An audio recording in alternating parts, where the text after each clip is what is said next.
Hello, and welcome. This is Ann Charlius of SheroRising, and I'm here with another episode of Zero to Shero. And listen, you see that lady right there with those stunning, stylish glasses, looking very New York glamour? She is a friend that I've known for quite some time. Her daughter and I were in a pageant together, and I loved her at hello. This is Sheila Duffy Learman. She's an award-winning television producer. Can we say award-winning? She is COO of Tropic Survival, an ad agency. And one of the things that I love so much that you do, you are the founder of Fat to Fab Over 50. This is her blog that really talks about her transformation, and we're going to get into more details about it. But it is so funny. It's like Sex in the City meets Jerry Seinfeld for women empowerment. I just absolutely love it. She's a wife, she's a mother, she's a community leader. She was selected top 5 small business owners in our nation by the National Small Business Association. She is truly a class act, 5 stars, platinum rated. I can't say more. Now, for those of you who are just tuning in for the first time, you guys know what I say. Sharing is caring. So definitely hit that share button. Share this out. You never know how this message may impact someone's life. I am, again, Ann Charlius. My clients call me the mogul maker, the wealth creator, and the queen of cash flow. I help female entrepreneurs rise in business with proven business strategies and giving them that motivation and inspiration they need to really take their businesses to the next level. And I started this show because I know some amazing female entrepreneurs who've been there and done that. And we want to give them this platform so that they can share their word of empowerment to you. So grab a paper, grab a pen. That's if you're not driving. Hopefully you're not driving. If you're listening online, so that you can take down notes, because you're going to get tips, tricks, and hacks that are really going to change things up for you. So did I leave anything out of your little mini bio? I'm sure there's much more. Yeah, we're calling it good at that. Okay, we're calling it good. So let's get started. Let's talk about a little bit more about your business, Tropic Survival, and also if you can lead into your other, I call it a passion project. My Fat to Fab blog? Yes. Oh, okay. Well, my business partner and I have a traditional ad agency, Tropic Survival, Advertising and Marketing. We've activated a second company, an in-house digital agency called Comet Ads. And now we're just launching UV, which is a platform. It's a mobile app that where you can put yourself inside, let's say, Star Wars movie, your favorite clip, and then you can, with one button, which is where our technology comes in and our patent, easily insert yourself seamlessly, and then with the press of one button, push it out to all your social media. So we're just launching that now. So that's UV, Comet Ads, and Tropic Survival. I love that. And tell us about your passion project. Well, I am on a mission to lose 100 pounds. I've lost 50. And I started writing a blog about it because I figured it would help hold me accountable. And if I could help another person pull their life back together, find a healthier path forward, and save their own life, like I was trying to, then it would be worth the shame spiral that the blog has become. Because I pretty much put it all out there. I blogged straight through 472 days without missing a day. And then I paused it because I was writing. I continued writing, but I started writing a book about my journey. And so there's a lot of things that will be in the book that are not reflected in my blog, but to get the feedback that I've gotten, the private messages, and has been just stunning. That's one of the things that I love because I started Connectedness. Exactly. I started reading through the Facebook blog, and one of the things that I just loved about you because I've interacted with you. Now, I know not everyone on the page has interacted with you, but when I say audience, it is truly her voice. I feel like when I'm reading your post, you're in my head talking to me. It's like we're having a full out conversation. And she is so funny. That's one of the things because it's things that we all know, but we don't know how to piece it together. Have you always been a great writer? Actually, no. And much to my children's chagrin, since every time I write about vaginas or something, they freak out. It's like, Mom, really? Do you have to do that? Actually, when my undergraduate degree is in gerontology, the study of aging, and I started working on Capitol Hill for the chairman of the Select Committee on Aging in Washington. And I was sort of legally brunette, and everybody hated me. So this is what I mean. Legally brunette. I would have never thought of that. I like that. I was fresh out of my sorority house, and so eventually I just took all the junk work that nobody wanted to do, and I did the fraud and deceptive trade practices work. I did low income poverty issues, things like that. And CNN's investigative unit ended up hiring me, offering me a job. And then I went to NBC. And then I moved here when I married my husband, and I took the essence of what I had learned to love about news, and that was sort of the challenge to make somebody think and feel in 30 seconds. But Bill Richardson, who is the former governor of New Mexico, was a freshman congressman at the time when I first hit the Select Committee on Aging. And I was very proud of this white paper that I had produced, and I was going to be presenting to the chairman, and he didn't really have time to read it. And he said, just get the other members to agree and we'll do a hearing. And I got to put on a dog and pony show and whatnot, and I was very excited. And I had to do the advance work on my hearings because even our press secretary wouldn't work for me. He just thought I was an idiot because I was the youngest member, and I had gotten a senior professional staff slot within a year. I had been promoted, and people worked 10 years on the Hill to get those. So anyway, I was all full of myself, and I showed Bill Richardson this little paper, and I was beginning to talk to him about it, and he stopped me, and he said, you need to learn how to write. Wow. Grammatically, this is not good, and it's disjointed, and it's not well thought out. And I really took it to heart, and I went to here I am, a graduate from the University of Southern California.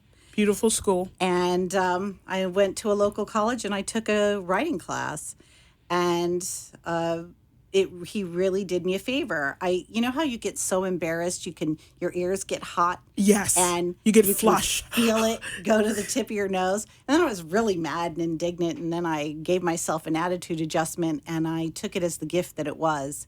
Absolutely. And he may never remember that moment, but I always will. You just never know whose life you touch and what it means to them. And I want to pause on that, really, because we live in a world where people do not take constructive criticism well. We live in a world where people just want to hear, we have competitions where everyone gets a trophy. No one's told that they weren't good enough, Yeah. So I love, and I think this is a key power moment for everyone that's listening. When you get feedback, I love that you took a moment, you were real, it hurt at the beginning, but you really processed it and then did something about it. Mm-hmm. You didn't just sit back and get angry, you did something about it. And I think that is a powerful tip and trick for women and men really everywhere. For anyone, humility is a value that I value greatly. And I really was not using it much. I was really kind of full of myself a little bit, and the righteous indignation just doesn't look good on anybody. And anyone. I kind of dropped and rolled and put out the flames, and tried to reclaim my dignity and my own self-worth, my feelings of my own self-worth. And then when I got into TV news, it destroyed everything that I lost, that I learned, because you don't write. Right. It's different. It's completely different. And so when I went to write this book about my journey and my challenge and what were the things that sort of made me stop my life, reassess, and try and move forward in a more positive way, I couldn't deploy any of those skills I learned. So I said, well, forget it. I'm just going to write the way that I speak, and either people will connect to it or they won't. I remain agnostic whether or not anybody reads this blog. Love and I am that. agnostic whether or not anybody will read the book as I write it, because this journey is for me, but I want to share it. Absolutely. And as even in the most embarrassing of those moments, I'm still willing. It's pretty raw. It's pretty real. Now, audience, I'm going to tell you, I got a little sneak peek. No one else's eyes, only me. And it is fabulous. Thank It you. is going to be amazing. And I think what you said was also a great tip, a great lesson, is that far too often we are thinking about the results and not looking at, okay, the process, the journey. And the book is really a journey for you. Now, I'm sure, because I know her heart, she's fabulous. She has a heart for her community. I'm sure you want this book to go out and maybe touch other people's lives, but you can't be attached to that. No. And I've had people say, oh my God, Sheila, you inspired me. I've lost 100 pounds, and here I am yo-yoing, struggling, I'm still going down swinging. And, no one's taking wine away from me. I'm sorry. That just isn't going to happen. But we need wine. We need wine. We need wine. And possibly some vodka. But, and I have sat there smiling, thinking, I am going to stab you. I'm going to stab you dead. I cannot believe you've lost 100 pounds. And we started at the same time, or you started a few weeks after, because you hooked into my blog and you were Right. one of my early, commenters on it. Right. And I thought, oh yeah, I'm killing her. Mm-hmm. And then once again, I I need to be grateful. And Absolutely. I am very, very grateful. Gratitude really is a foundation piece, really. And I believe in the law of attraction. I believe in karma and those things. And it really, the foundation of the law of attraction is really gratitude. Now, you are a success. You are a powerhouse. Mm-hmm. You have a thriving business. Listen, you guys, I rubbed her earlier because she's like a good luck charm for me, I believe. She is an amazing mother. Her daughter is just so articulate, so creative. She's really an apple of so many people's eyes. And then her son, can I just brag a little? Because you won't do it. I have 2 sons. Oh, okay. Well, the one son that I know, you can tell us about the other one, but full scholarship to Harvard Medical School. So listen, I need that mother ability that you have to rub off on me. The beatings continue. The beatings continue. But I know my middle son. Oh, yes. Is women have discovered him. He's now 21, and he's working. Oh, so very good. I'm basically an empty nester. Beautiful. My husband and I are renovating our house, and our kids are complaining it took you all these years, and now you're doing it. We have to live in all this confusion and no kitchen and whatever. And I said, yeah, we're going to have fun. We're going to invite all our friends over and entertain. So absolutely. A lot of success in family life, in business, but I'm sure you've had 0 moments where you kind of felt like, wow, this is a tough loss, or I feel like a failure. Can you tell us a little bit about that moment, and how did you overcome or move past it? I feel like a failure all the time. I mean, I don't worry about. What I have is the power of persistence behind me. I am not afraid. I feel fear. A fear of failing is a great motivator for me.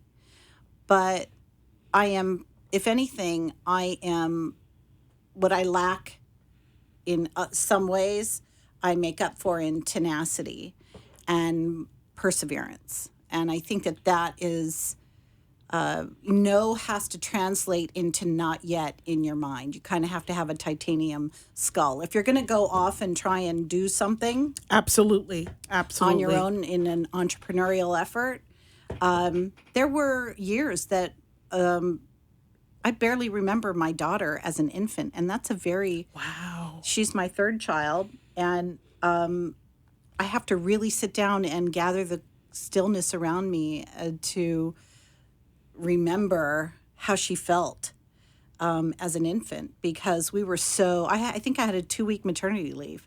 Wow. And we were really hard at work building a business and just trying to keep the few clients that we had at the time. And she's 19 now. And I was clearly the worst mother in the park. You know, I would. You feel that way. You Yeah. feel that way. Oh God.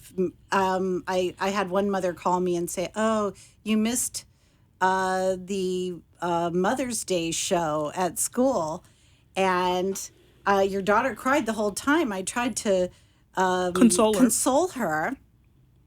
I write about this in my blog, and I thought, "Are you kidding me? My office is 10 minutes away. You couldn't have called me?"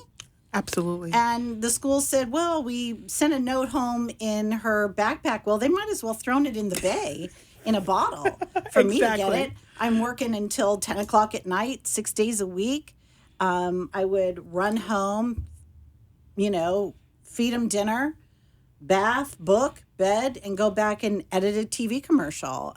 So it was, you know, it's a lot of work. And a lot of sacrifice for a the lot whole of family. sacrifice for everybody. And you know, it's funny because I finally have decided to really become an entrepreneur. And even though I'm a third generation entrepreneur, one of the reasons why I pushed that calling for so long was the fact that I had a mom who was like you, that was moving her business along, and so she couldn't do what the stay-at-home moms were doing. She couldn't come to all the meetings. I knew she loved me and she was providing for us, and so I saw that other side of entrepreneurship that sometimes we don't think about, because listen, we're not super women. Listen, we are, but we aren't. You know, we can't be in 5 different places at one time. Right.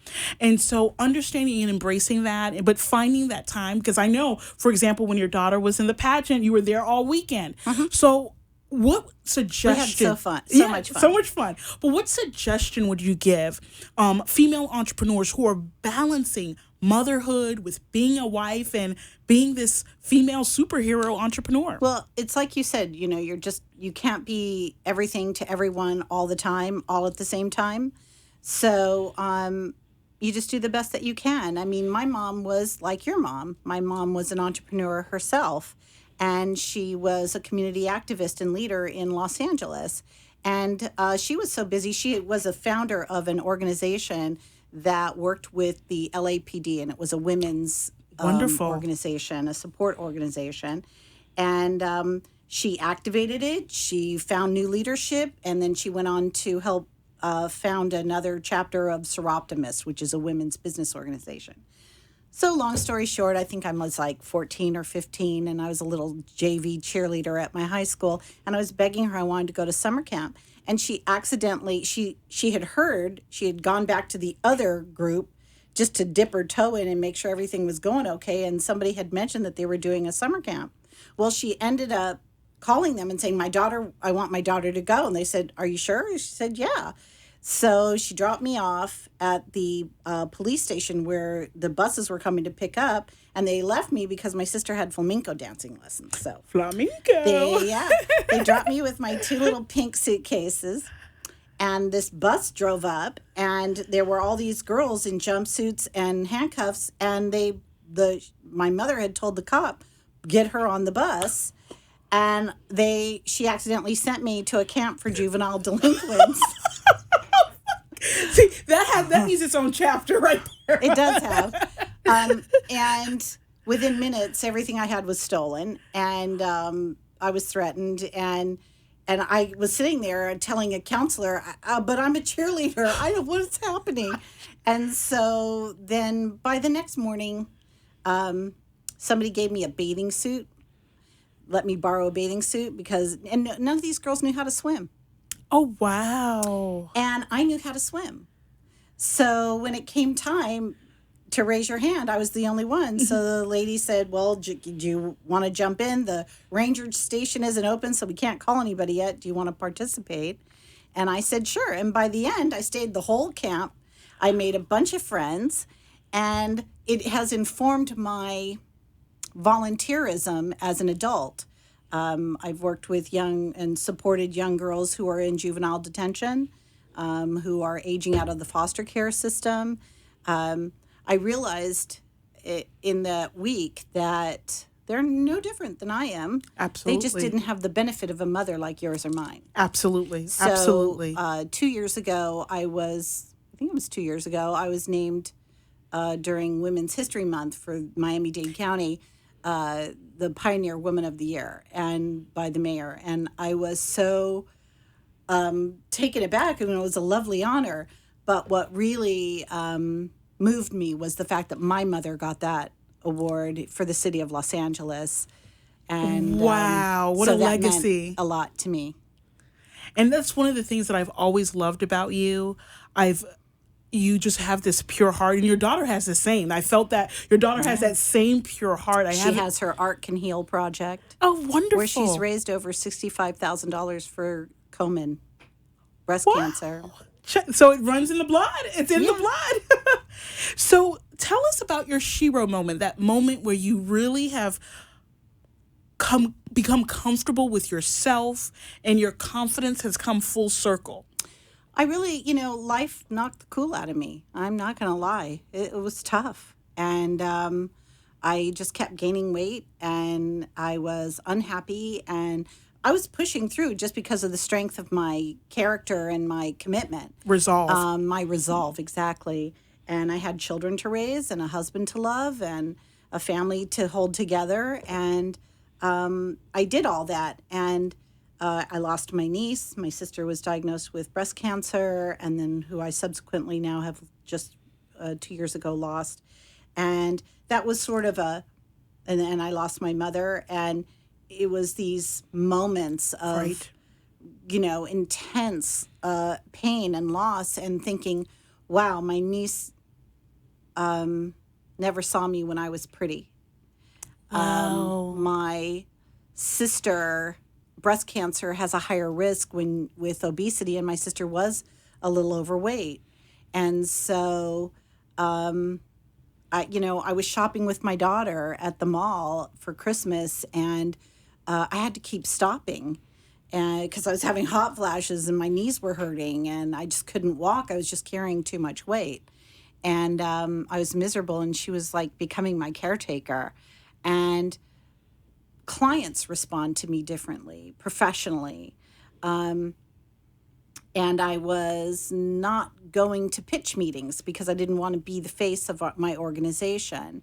And the clients who knew me loved me because they knew how committed I was to their success. But, if you're a new client or a potential client, and they look at you and they think, if you can't manage your own life, how can you manage my business? If you can't manage your own brand, how can you manage mine? And it's funny, my daughter, when she signed up for that pageant, she didn't tell me. And when she was 13, she signed up for the Miss Plus America pageant. And I was at work, and I get a phone call to charge $250 to sign up for this pageant. And I thought, pageant? Well, like one side of my brain, and from some woman, I have no clue. And the feminist side of my brain was on fire. And the mom side of my brain was, wow, that took a lot of courage. Absolutely. At 13? At 13. Tremendous courage. So I was looking at her gaining weight, thinking, what kind of role model am I, right? Absolutely. So anyway, she came home. She had taken a boxing class. She's taking off her little pink boxing gloves, and I'm cooking, and I'm thinking, okay, how am I going to manage this? How am I going to manage this? And she walks in, hey, Mommy. And I said, hi, honey. Listen, did you sign up for a beauty pageant? She said, yeah, I signed up for the Miss Plus America pageant. And I said, really? I said, if you want to do this pageant thing, you and I, we can go on a diet together. And my friend runs the Miss USA pageant, and my other friend produces the Miss America Right. pageant system. So, let's game it up here, and I'm your girl. If this is something you really want to do. And she looked at me, and her eyes filled with tears, and she said, "This is the first time in my life you have tried to make me feel less than who I am. I feel Wow. great about who I am. And I found this pageant. It's perfect for me. So either you're with me or you're not." And I said, I'm with you. It's like all the We food love is you, on Lexi. fire. We love you, Lexi. From a 13-year-old. Yeah. Well, we are coming to an end. I couldn't even get through all my questions because you're such a ball of enthusiasm. But I just want to rest on that for a moment. I have to tell you, because you're very humble and you don't toot your own horn. But my interaction with your daughter tells me everything about you as a woman. The fact that Thank at you. 13 years old, she had the courage to say that to her own mom, said that you planted seeds and you have passed the torch and legacy that your mom gave you to your daughter. She's an amazing legacy for you. So I just want to say that. Now, how does the audience reach you on your blog? Where do they find you? Fat to fab over 50. Fat, FATTO, FAB over 50. Listen, if you want encouragement and a lot of laughter and pure transparency, she keeps it completely real. You want to connect to her. Thank you so much for coming. I am Ann Charlius of SheroRising. You can reach me and connect with me on all social media at SheroRising. You can also text me. You can text the word Shero, SHERO, that's SHERO, to the number 77948. Until next time, don't forget that you have the power to reach your goals. So power up and soar. You are not a zero. You are a Shero. You guys have a good night. Until next time.